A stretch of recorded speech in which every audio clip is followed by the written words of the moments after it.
안녕하세요. 도마동 부흥부동산입니다. 새해 들어 1월 3일 정부가 부동산 규제를 대부분 해제하는 방침을 발표하였습니다. 먼저 서울 강남 서초, 송파, 영산구를 제외하고는 이제 규제 지역이 모두 사라지게 되었는데요. 일단은 규제 지역이 대거 해제되었으니 부동산 거래가 활성화될 요인이 제공되었습니다. 다음은 전매 제한 기간의 완화입니다.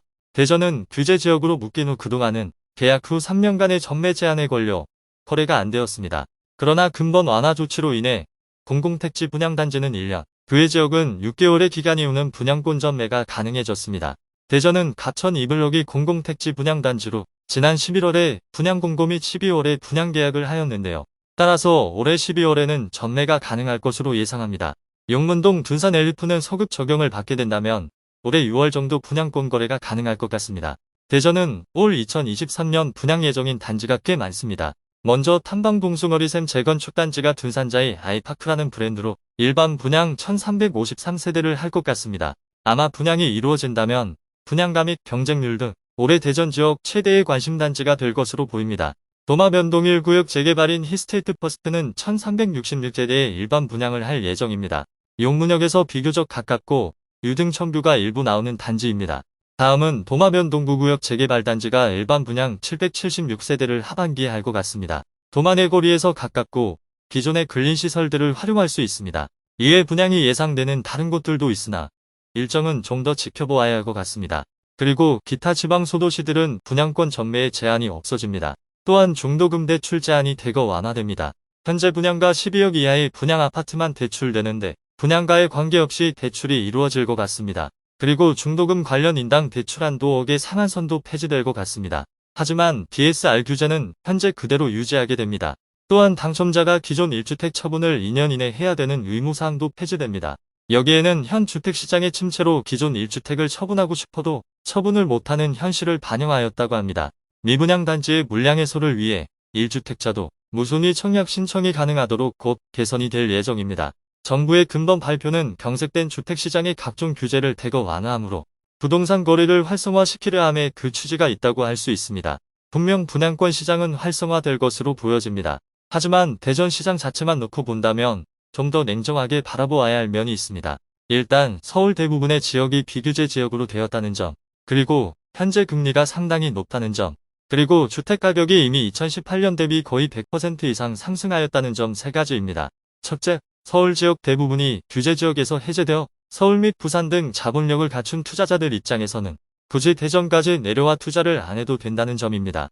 그간 서울 대부분을 규제로 묶어놓아 그 풍산효과 및 대체효과로 상대적 저평가 지역인 대전 등 기타 도시의 투자 세력이 몰려와 대전 지역이 상승하였지만 이제 투자 세력은 서울 및 수도권, GTX 노선 관련 호재 지역에 같은 가격이면 투자를 하게 될 거로 보여집니다. 따라서 대전 자체의 수요층만으로 이전과 같은 상승 여력은 부족할 것 같습니다.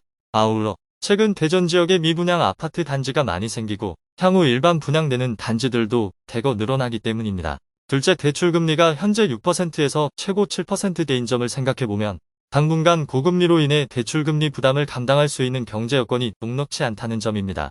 이런 고금리 및 최근 인건비와 건축자재비의 상승으로 인해 일반 분양가가 계속 상승하는 점을 생각해보면 향후 당첨이 된다 하더라도 중도금 대출 등의 압박으로 인해 미계약분이 늘어나게 될 수 있습니다. 따라서 현재 상황에서 정부가 각종 부동산 활성화 대책을 내놓지만 고금리로 인한 부담 때문에 시장이 바로 움직일 수는 없는 듯합니다. 여기에 최근 몇 년간 저금리의 우호적 환경하에 주택시장이 가파르게 상승하여 거의 100% 이상 주택가격이 올라있고 영끌족까지 주택을 매입하였습니다. 따라서 다음 타자로 받아줄 투자 세력이 다시금 등장하지 않는 한 상승 한도에 대한 피로감 때문이라도 주택시장이 가파르게 다시 상승하기는 당분간 시간이 필요할 듯합니다.